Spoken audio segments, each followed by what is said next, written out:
நீலகிரி மாவட்டத்தில் இன்று அதி கனமழை பெய்ய வாய்ப்பு. சிவப்பு எச்சரிக்கை விடுத்தது சென்னை வானிலை ஆய்வு நடுவம்.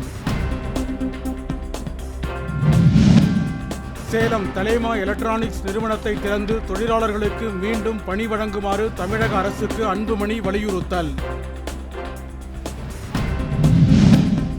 பிரதமர் மோடி அரசின் வெளியுறவுக் கொள்கை தேச நலனுக்கானது அல்ல என காங்கிரஸ் பொதுச் செயலாளர் ஜெய்ராம் ரமேஷ் விமர்சனம்.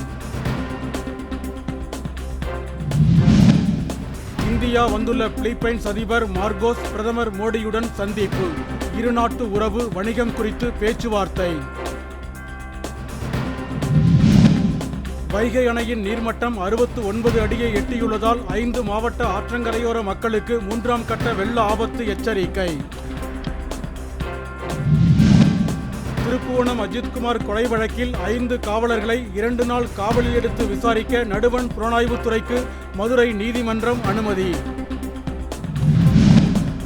அமெரிக்கா விதித்துள்ள கூடுதல் வரியால் பின்னலாடை ஏற்றுமதி பாதிக்கப்படும் என திருப்பூர் மாவட்ட உற்பத்தியாளர்கள் அச்சம்.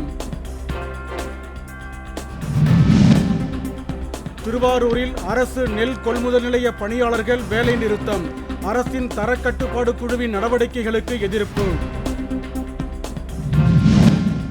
100 நாள் வேலையை முறையாக வழங்கக் கோரி குடியாத்தம் வட்டார வளர்ச்சி அலுவலகத்தை முற்றுகையிட்டு பெண்கள் போராட்டம்.